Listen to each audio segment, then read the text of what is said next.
অধরা ভেতরে ভেতরে রুদ্রকে ঠিকই চাচ্ছে, কিন্তু প্রকাশ করছে না। অধরা ড্রয়িং রুমে এসে সোফায় শুয়ে শুয়ে টিভি দেখছে, ফোনটা আবার বুকের উপর রাখা।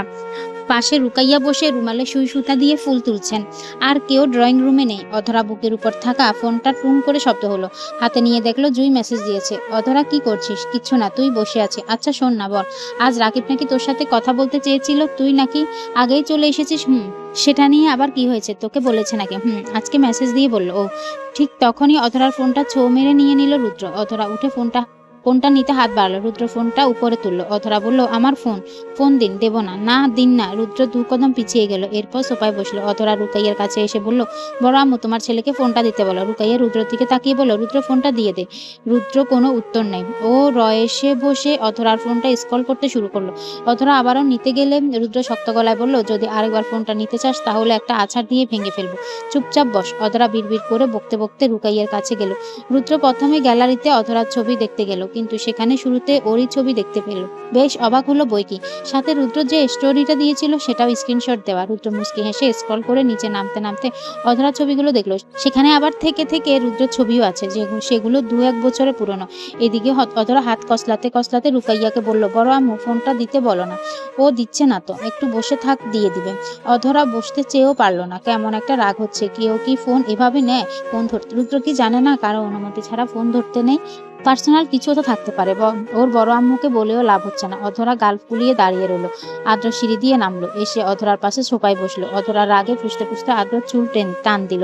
আদ্র মাথায় হাত দিয়ে বলল, উফ, তোকে কি ভূতে ধরে নাকি রে? এভাবে সব সময় অসময় মারিস কেন? রুদ্র সেদিকে কোনো ভ্রুক্ষেপ নেই, যেন ও আশেপাশে কি হচ্ছে শুনতে পাচ্ছে না। রুকাইয়া মুখ টিপে হাসছেন। আদ্র উঠে দাঁড়িয়ে অধরার চুল টান দিয়ে বসলো। রুকাইয়া উঠে চলে যেতে যেতে বলল, আল্লাহ, এদেরকে নিয়ে কি করব? পাগলা গারদ এদের দুটাকে রাখবে না। আদ্র অধরার দিকে তাকিয়ে বলল, কি হয়েছে রে? ভাইয়া আমার ফোনটা নিয়েছে, ফোনটা দিতে বল। আদ্র রুদ্রর দিকে তাকালো। ওর হাতে অধরার ফোন দেখেও ফিচেল হেসে দিল। অতঃপর হেসে হেসে অধরাকে বলল, ফোন নিয়েছে, দিয়ে দিবে, বস। অধরা অবাক। রাগে দুঃখে সোফায় থেকে কুশন নিয়ে আদ্রকে মারতে শুরু করলো। আদ্র আরেকটা কুশন নিয়ে অধরাকে মারতে শুরু করলো। রুদ্র সেদিকে এক পলক তাকিয়ে দেখে ফোনে মনোযোগ দিল। মেসেঞ্জারে, হোয়াটসঅ্যাপে খুঁজে খুঁজে তেমন কিছুই পেল না। এরপরে উঠে দাঁড়ালো, অধরার কাছে এসে ফোনটা এগিয়ে দিয়ে বলল, এই নে তোর ফোনটা। অধরা ছো মেরে ফোনটা সিঁড়ির দিকে নিয়ে যেতে যেতে বলল, কারো ফোন অনুমতি ছাড়া নিতে হয় না, এটা মনে হয় কেউ জানেই না। পার্সোনাল কিছুও তো থাকতে পারে, একটুও তো ম্যানার শিখেনি। আবার নাকি উচ্চশিক্ষার জন্য বিদেশে গিয়েছে। আদ্র গলা উঁচিয়ে বলল, শিখেনি যখন তাহলে তুই শিখিয়ে পড়িয়ে নিবি। অধরা ঝাড়ি মেলে বলল, তোমার ভাই, তুমি শিখাও। রাত 11টা। অধরা ঘুমিয়ে গিয়েছে আগেই, সাথে আবার আজকে সোয়াও শুয়েছে। ও ঘুমায়নি, আদ্রর সাথে চ্যাট করছে। এদিকে রুদ্র কেমন একটা লাগছে। সারাদিন কেমন অধরাকে সামনে পায়নি, যাও পেয়েছে তাও চলে গিয়েছে। রাতের খাবার টেবিলেও একটা বারও তাকায়নি। এমনকি খাবার খেয়ে যে যার রুমে গিয়ে আর বের হয়নি। না মেসেজের রিপ্লাই দিয়েছে, না কল ব্যাক করেছে। রুদ্র শিওর অধরার কিছু তো হয়েছে, না হলে কালকে পর্যন্ত অধরাকে খুশি দেখেছে। আর আজকে এমন বিহেভ সত্যি ভাবাচ্ছে রুদ্রকে। রুদ্র শুয়ে ফোনটা নিয়ে ইফতিকে কল দিল। ইফতিও সেই কথাগুলো বলে আর কলই দেয়নি। হ্যালো রুদ্র, কেমন আছিস? ভালো। তুই ভালো? কি করছিস? শুয়ে পড়েছিস? তুই? কিচ্ছু না। ইফতি বলল, ভাই, কালকে শপিং এ যাব, আমার হাতে সময় নেই, তাড়াতাড়ি গুছিয়ে ফেলতে হবে। রুদ্র বুঝলো না, বলল, কিসের শপিং? আর কি সময় নেই বলছিস? আরে তোকে সকালে বললাম না। রুদ্র উঠে বসে বলল, সকালে কি বলেছিস? তোর সাথে কি আমার সকালে কথা হয়েছে? আমি না তোকে বললাম, তুই শুনিসনি? কই, কি বলেছিস? কয়টায় বলেছিস? সকাল 6টার দিকে। তোকে জানালাম না যে আমার বিষয় এসে গিয়েছে? আর অধরাকে নিয়ে কথা বললাম। অধরাকে নিয়ে কি বলেছিস? দেখ ভাই, তুই জানিস, আবার বললে রেগে যাবি। আর বলতে চাই না। রুদ্র গলা ধরায় বলল, শালা, সকালে আমি কলটা ধরিনি। তুই কাকে কি বলেছিস? সকালে অধরা ছিল রুমে, ও তো কলটা ধরেনি। তুই কি বলছিস? তাড়াতাড়ি বল। কল ধরেনি মানে? তাহলে কি অধরা ধরেছিল? ইফতির মাথায় চিন্তা ঢুকে গেল। তাহলে কি অধরা ধরেছিল ফোনটা? অধরা কি শুনে নিয়েছে? আর এই জন্যই কি ওপাশ থেকে তখন কোনো কথা বলেনি? রুদ্র দাঁত চেপে বলল, সকাল 6টার সময় অধরা ছিল ঘরে। আমি ওয়াশরুম থেকে বেরিয়ে দেখি অধরা চলে গিয়েছে, আর তুই কলে রয়ে গেছিস। ইফতির মাথা হাত দিয়ে বলল, ভাই, তাহলে শিওর কথাগুলো অধরাই শুনে নিয়েছে। রুদ্র রেগে গিয়ে বলল, কি বলেছিলি তখন? তাড়াতাড়ি বল। ইফতি একটু ভনিতা করে বলল, আরে ওই যে তোকে যে আমি বলি তোর দেশে চলে আসা নিয়ে, সেগুলো বলেছিলাম। ক্লিয়ার করে বল। বলেছিলাম যে রুদ্র, তুই বিদেশে এত ভালো সুযোগ রেখে দেশে এলি, আমি থাকলে কখনোই সেই সুযোগ হাতছাড়া করতাম না। তুই বলে অধরার জন্য চলে এসেছিস। আর তুই যদি নিজের লাইফটা ওখানে সেটেল করে নিতে পারতিস, তাহলে ওই রকম হাজারটা অধরা তোকে পেতে চাইতো। রুদ্র আসলে কি বলবে ভেবে পাচ্ছে না। ও যা শোনার শুনে নিয়েছে, এই জন্যই তাহলে অধরা সারাদিন ওর সামনে আসেনি। রুদ্র বিরক্ত হয়ে ইফতির কলটা কেটে দিয়ে রুম থেকে বেরোলো। বেরোলো। অধরা রুমের সামনে এসে নক করলো। সোহা বিছানা থেকে নেমে দরজা খুলে রুদ্রকে বলল, ভাইয়া তুমি কিছু বলবে? অধরা কি ঘুমিয়ে গিয়েছে? মিথ্যে বলিস না তো। না দেখে ঠিক আছে, শুয়ে পড়। রুদ্র রুমে ফিরল। যা বলার সকালেই বলতে হবে। রুদ্র দরজা লাগিয়ে শুয়ে পড়বে। সেই সময় কোনো নক করা ছাড়াই আরমান নামাজ ঢুকলো। রুদ্র সোজা হয়ে দাঁড়ালো। আরমান নামাজ বলল, রুদ্র তুমি তো অফিসে নতুন জয়েন হয়েছ, আমাদের পার্টনার মেম্বাররা তোমার সাথে দেখা করতে চায়, এমনকি তোমারও ওনাদের সাথে পরিচয় হতে হবে। এই নিয়ে একটা গেট টুগেদার ইভেন্ট অ্যারেঞ্জ করা হয়েছে, সেখানে আমি আর আদ্র আর তুমি সবাই যাব। সকাল সকাল রেডি হয়ে থেকো, ঠিক আছে? আরমান নামাজের কথা মতো রুদ্র সকাল সকাল উঠে রেডি হয়ে নিল। আজ অধরা কফি নিয়ে আসেনি, এখন আবার বেরিয়ে পড়তে হবে। কখন ফিরবে তাও ঠিক নেই। যাই হোক, ওর সাথে এসে কথা বলবে। এখন কথা বলার সময় নেই। সারাদিন মিলিয়ে রুদ্র যখন ফ্রি হচ্ছে মেসেজ তো দিয়ে যাচ্ছে, কলও দিচ্ছে। যদি আজও ভালোই বাড়িতে যেতে পারে তাহলে অধরা জেদ চুলায় পোড়াবে। এত জেদ আসলে কই থেকে আসে সেটাও বের করবে। সন্ধ্যা 7টা। অধরা পড়তে বসেছে, কিন্তু পড়ায় একটুও মন নেই। রুদ্রকে দেখতে ইচ্ছে করছে, কথা বলতে ইচ্ছে করছে। সামনে বই বের করেছে ঠিকই, কিন্তু ভেতরে ভেতরে রুদ্রের জন্য ঘুমড়ে মরছে। ওর ভাবনার মাঝে রুদ্র রুমে ঢুকে ঠাস করে দরজা লাগিয়ে দিল। এতটাই শব্দ ছিল যে অধরা ছিটকে গিয়ে পেছনে দাঁড়িয়ে তাকিয়েছিল। রুদ্র সোজা এগিয়ে এসে অধরার সামনে দাঁড়ালো। রুদ্র এসেছে বলে অধরার মনে মনে খুশি, কিন্তু উপরে গম্ভীর ভাবটা ধরে রাখলো। অবশ্য বাবার গুণাগুণ ওর মাঝে ভরপুর। রুদ্র আশেপাশে তাকিয়ে বলল, তোর ফোন কই? অধরা ফোনটা দেখিয়ে বলল, আমার কাছে। কেন? রুদ্র দাঁতে যাচ্ছে বলল, তোর কাছে? তাহলে দেখছিস না মেসেজ দিয়েছি, কতবার কল দিচ্ছি, তাও চোখে পড়ছে না? অধরা রুদ্রর মন বুঝতে থমথম কণ্ঠে বলল, আমি তো তেমন কেউ নই আপনার, তাহলে কেন এত উদ্বিগ্ন হচ্ছেন? রুদ্র অধরার মুখপানে তাকিয়ে তপ্ত শ্বাস পেলে কিছু সেকেন্ড দাঁড়িয়ে রইল। এরপর হিচকা টান দিয়ে অধরাকে বুকে জড়ালো, বুকের সাথে মিশিয়ে নিয়ে শক্ত করে ধরে রইল অধরাকে। বিষয়টা এত তাড়াতাড়ি হয়ে গিয়েছে যে অধরা হা হু কিছুই বলতে পারছে না, নীরেদ বেঁধে রইল। ও রুদ্রর বুকে অস্থিরতা স্পষ্ট শুনতে পেল, সাথে টের পেল রুদ্র কতটা কাছে ওর। মুহূর্তে অধরা কেমন কেঁপে উঠল, ওর বুকের ঢুকঢুকানি বেড়েই চলল। রুদ্র আরো কিছুক্ষণ জড়িয়ে ধরে রেখে ছেড়ে দিয়ে শক্ত গলায় বলল, বুকের ভেতর যে অস্থিরতা হয়েছে শুনতে পাচ্ছিস, সব তোর জন্য, তোর সাথে কথা বলার জন্য, তোকে একবার দেখার জন্য। এই রুদ্র নেওয়াজ বুকে হাত দিয়ে বলছে, আজ পর্যন্ত সে কোনো মেয়ের জন্য এতটা পাগল হয়নি যতটা তোর জন্য হয়েছে। আমার জীবনে প্রথম ভালো লাগা ভালোবাসা তুই, আর শেষও তুই। পরপর রুদ্র অধরার হাতটা ধরে বলল, চল আমার সাথে। কোথায়? তোর প্রশ্নের উত্তর দিতে। মানে? রুদ্র শক্ত গলায় বলল, 10 মিনিটে রেডি হ। এর বাইরে কোনো কথা শুনতে চাই না, মানে চাই না, কোনো কথা কানেও যেন না আসে। অধরা মাথা নাড়িয়ে বলল, ঠিক আছে, হচ্ছে। অধরা রেডি হয়ে বের হলো। রুদ্র ততক্ষণে রুমে ফিরে ড্রেস চেঞ্জ করে ফ্রেশ হয়ে আবারও রেডি হয়ে নিল। অধরা রুদ্রের রুমের বাহিরে ছিল, ভেতরে যায়নি, আর না ডাক দিয়েছে। রুদ্র বেরিয়ে প্রথমে অধরার হাতটা ধরে হাঁটা দিল। সিঁড়ির কাছে আসতে অধরা ইতস্ত গলায় বলল, হাত ছাড়ুন না, সবাই কি ভাববে? রুদ্র হাত ছেড়ে দিয়ে আগে নামলো। অনিমা আর রুকাইয়া ডাইনিং টেবিলে খাবার রাখছিলেন। রুদ্র আর অধরাকে দেখে দুজনে সেদিকে তাকিয়ে রইল। রুদ্র অনিমাকে বলল, মেজো আম্মু, অধরাকে নিয়ে একটু বাইরে যাচ্ছি।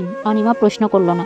রুদ্র দেরি করলো না, কেমন গম্ভীর ভাব নিয়ে বেরিয়ে গেল। অনিমা মেয়েকে তাড়া দিয়ে বলল, ওর পিছু পিছু যা। চলে গেল যে, যাচ্ছি। অধরা বেরিয়ে এলো। রুদ্র গাড়ির সামনেই ছিল। রুদ্র অধরাকে বসতে বললে ও বিনা বাক্যে গিয়ে বসতে। রুদ্র ড্রাইভিং সিটে বসতে বলল সিট বেল্ট লাগা। অধরা সিট বেল্ট লাগিয়ে বসলো। রুদ্র স্টিয়ারিং ঘোরাতে ইফতিকে মেসেজ দিল, সাথে একটা লোকেশন পাঠিয়ে দিয়ে লিখলো, এইখানে চলে আয়, আড্ডা হবে।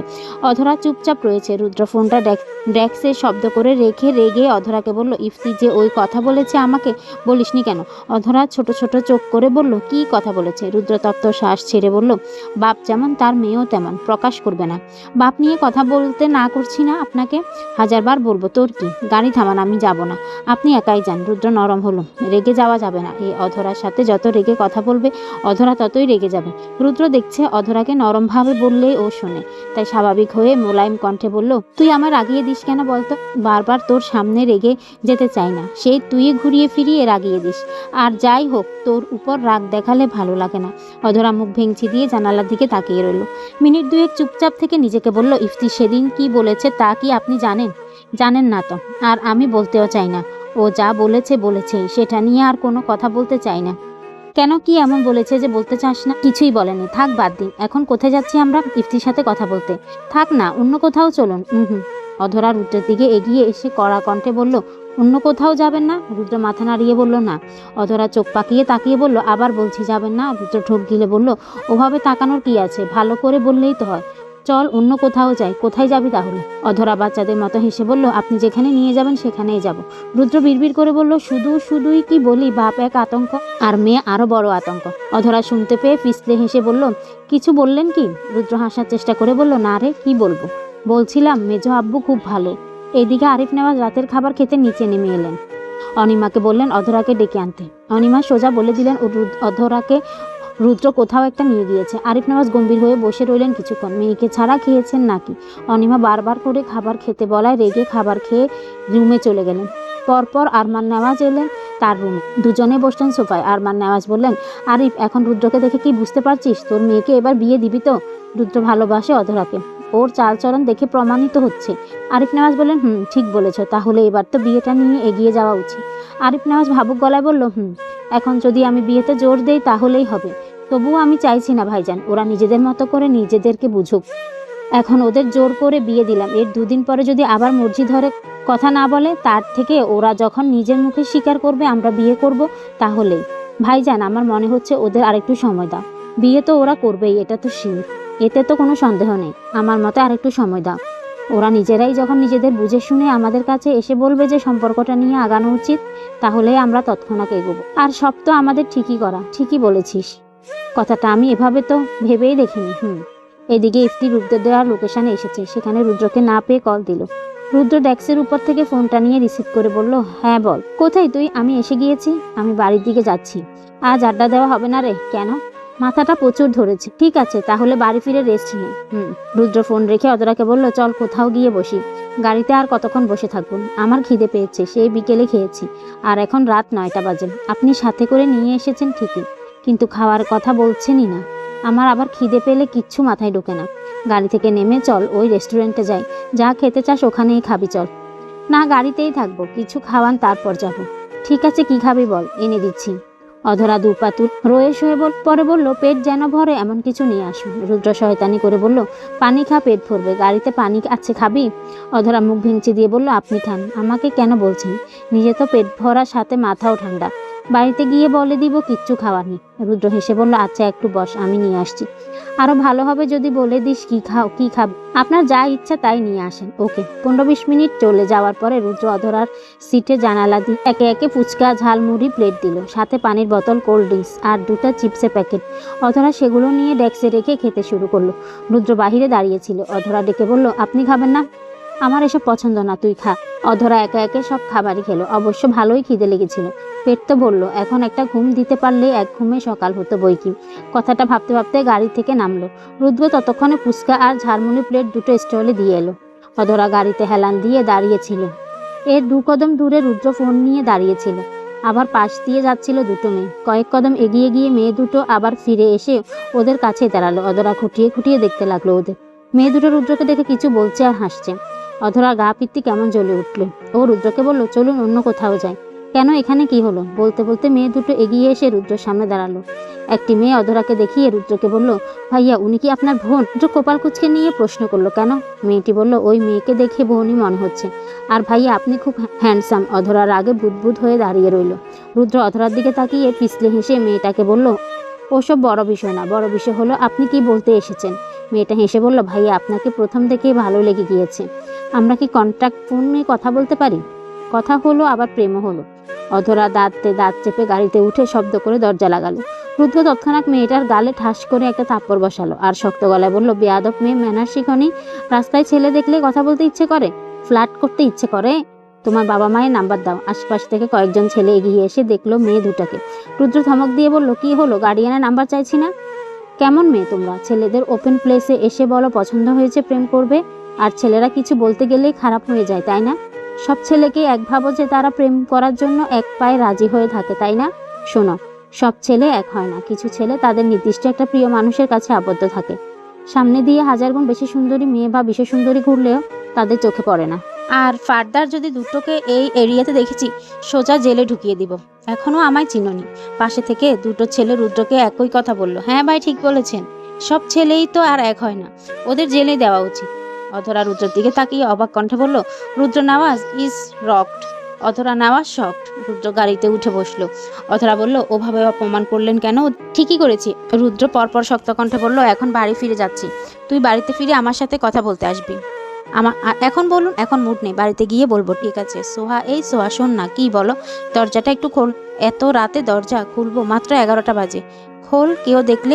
দেখবে না কেউ বলেই তো তোকে এত রাতে খুলতে বলে। শুয়ে পড়ো, রাখছি। খুলবি না দরজা? না প্লিজ খোল, কালকে ঘুরতে নিয়ে যাব। লাগবে না, আমার ঘুরতে যাওয়ার লোকের অভাব নাকি? অধরা আপু নিয়ে যাবে, তবুও খুলবি না দরজা? না। আদ্র রাগ দেখিয়ে বলল, তাহলে থাক, আবার কথা বলতে আসিস। বলেই কলটা কেটে দিল। সোহা হ্যালো হ্যালো করে দেখলো কল কেটে দিয়েছে। ও আবার কল ব্যাক করলো, কিন্তু ততক্ষণে আদ্র ফোন বন্ধ করে ফেলেছে। সোহা ফোনটা রেখে শুয়ে পড়লো। সকাল হলে আদ্রর সাথে কথা বলবে। আদ্র ফোনটা অন করলো। ওর বন্ধুরা সন্ধ্যার সময় জোর করেছিল কক্সবাজার ঘুরতে যাওয়ার জন্য। ও না করেছিল, এখন একটা সুযোগ পেল বলা যায়। এদিকে সোহার সাথে রাগও হবে, আবার ঘোরাও হবে। এরপর রুম থেকে বেরিয়ে চলে গেল অধরাকে বলতে। ওকে না বললে আবার আদ্রর সব কাজই অসম্পূর্ণ রয়ে যায়। আদ্র অধরার রুমে নক করতে দরজা খুলে গেল। সামনেই দেখা গেল অধরাকে চেয়ারে বেঁধে রাখা হয়েছে, মুখের টেপও লাগিয়ে রাখা হয়েছে। আদ্র তাড়াতাড়ি এগিয়ে এসে অধরার মুখের টেপ খুলে দিল, আর হাত পায়ের বাঁধন খুলতে খুলতে জিজ্ঞেস করলো, তোকে এভাবে কে বেঁধে রেখেছে? আদ্র অধরার হাতে পায়ের বাঁধন খুলে দিয়ে দরজার কাছে এসে একবার আরমান নেওয়াজকে ডাকলো। এত বড় একটা ঘটনা ঘটে গিয়েছে, আর সেটা তাকে না জানিয়ে থাকা যায় না। অধরা তড়িৎ পায়ে এসে আদ্রকে টেনে ভিতরে নিয়ে বলল, তুমি বাবাকে ডাকছো কেন? ডাকবো না তো? তোকে যে বেঁধে রেখেছে জানাতে হবে না? বের করতে হবে তোকে এমন করেছে। তার কলিজায় এত সাহস, তোকে বেঁধে রেখে গিয়েছে। ঘরের লোকের এত সাহস সে কুলাবে না। বাহির থেকে নিশ্চয়ই কেউ এসে এমন করেছে। দাঁড়া, এই রাতেই বের করবো। অধরা নাক ফুলিয়ে বলল, বের করতে হবে না, সে বাইরের কেউ না। আদ্র নিরেট কণ্ঠে বলল, কে রে? কোন হারামজাদা? তোমার বড় ভাই। কি ভাই বেঁধে রেখেছে? কিন্তু তোকে বেঁধে রাখবে কেন? কি করেছিলি? কিছুই করিনি। কিছু করিসনি, তাহলে বেঁধে রাখলো কেন? অধরা দাঁত চেপে বলল, তোমার ভাইয়াকে এভাবে বাঁধবো, তারপর তোমাকে বলবো কি হয়েছিল। এখন ওসব ছাড়ো, কি বলতে এসেছো তাই বলো। আদ্র আর মাথা ঘামালো না। অধরার উপরে বিশ্বাস আছে, ও রুদ্রকে বাঁধবেও আবার বলবেও। শোন না, কালকে বন্ধুদের সাথে কক্সবাজার যাব। ভালো কথা। কালকে কখন যাচ্ছ? সকালে। ও শোন না অধরা, কি বলো? সুহার সাথে না ঝগড়া করেছি, প্রেম তো করিসে, তাই এত ভয় পেলে চলে? এক প্রকার রাগ করেই ফোন কেটে দিয়েছি। এরপরে আবার বন্ধুরাও জোর করেছিল ঘুরতে যেতে, তাই ঘুরতে যাব।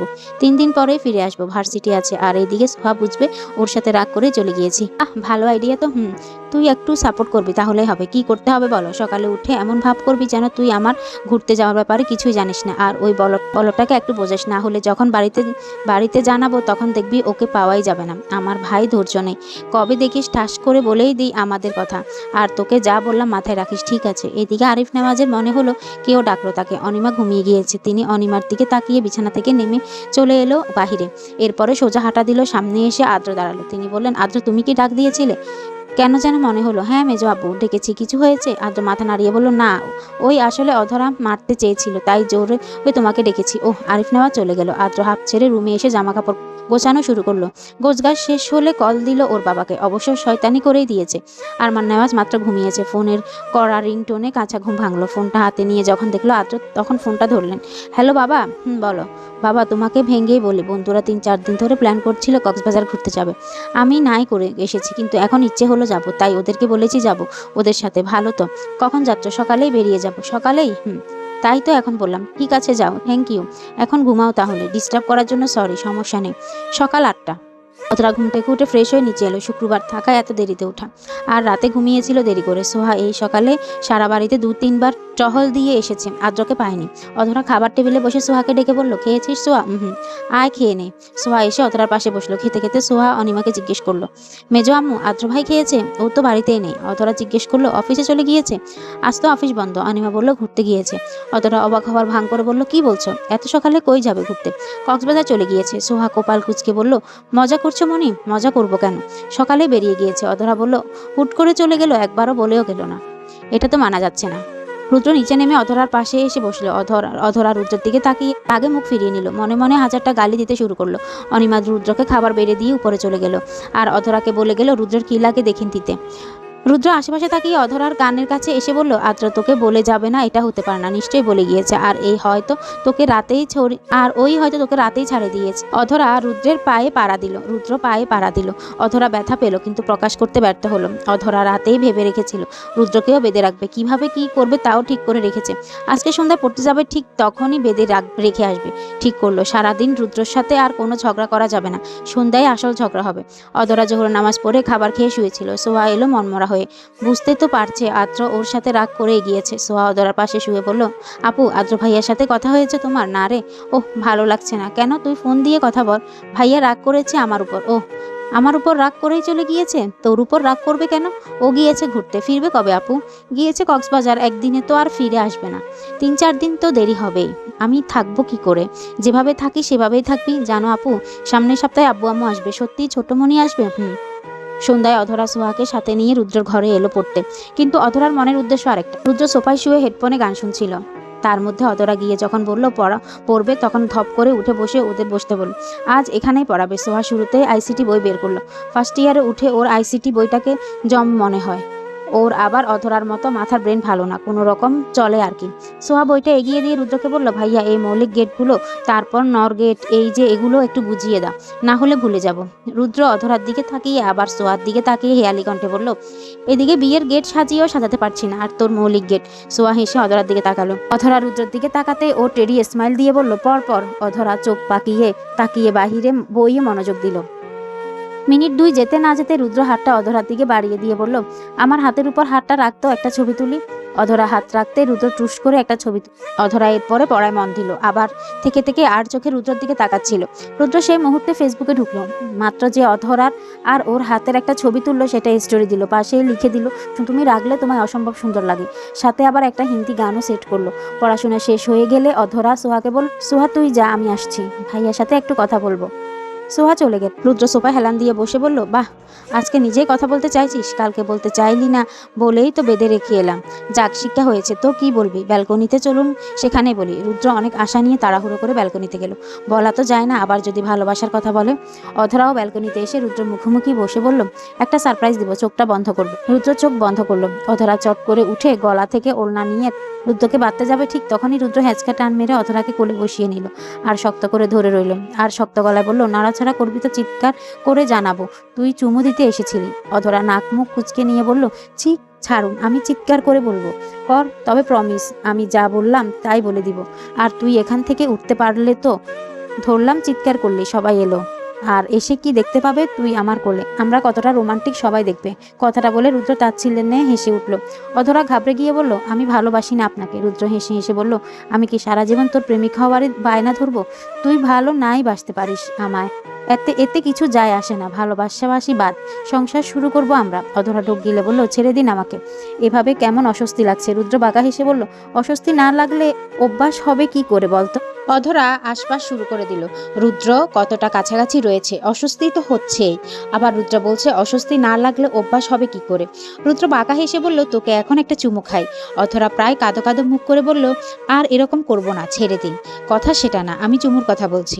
আসলে ওই যে আব্বু আমাকে ডাকছে। রুদ্র অধরার মুখ পানে তাকিয়ে রইল। কতটা মায়াবী লাগছে তাকে।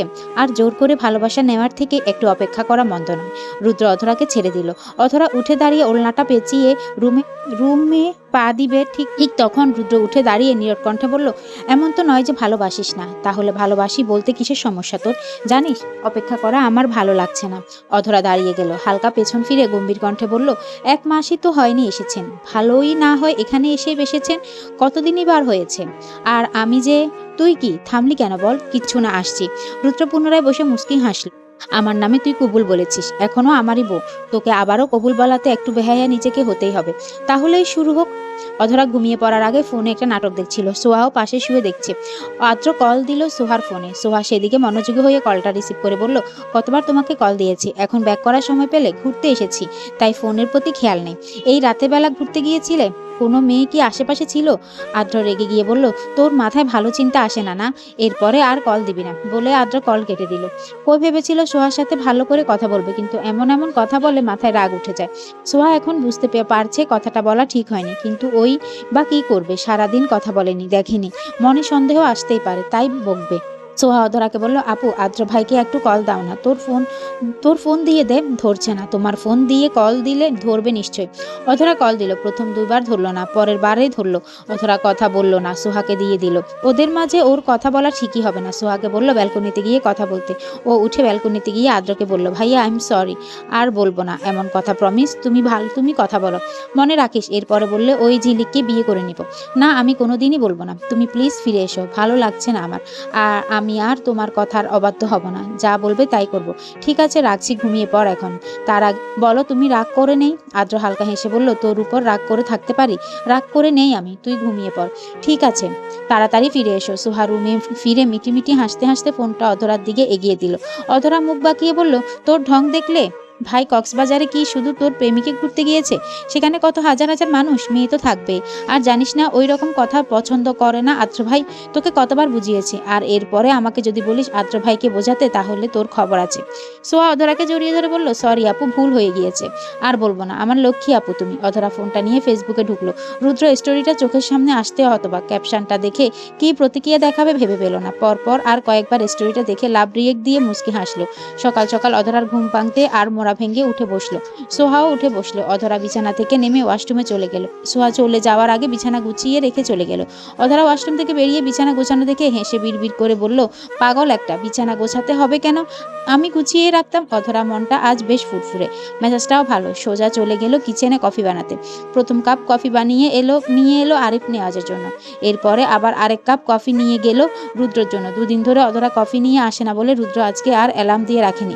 গভীর ঘুমে তলিয়ে আছে। এইদিকে অধরা এসে আজকে জোরে জোরে দরজা ধাক্কাচ্ছে। রুদ্র ধরপড়িয়ে উঠে দরজা খুলে দিল। অধরা রুমে ঢুকে রুদ্রকে দেখে প্রথমে বলে উঠল, আপনার লজ্জা বলতে নেই?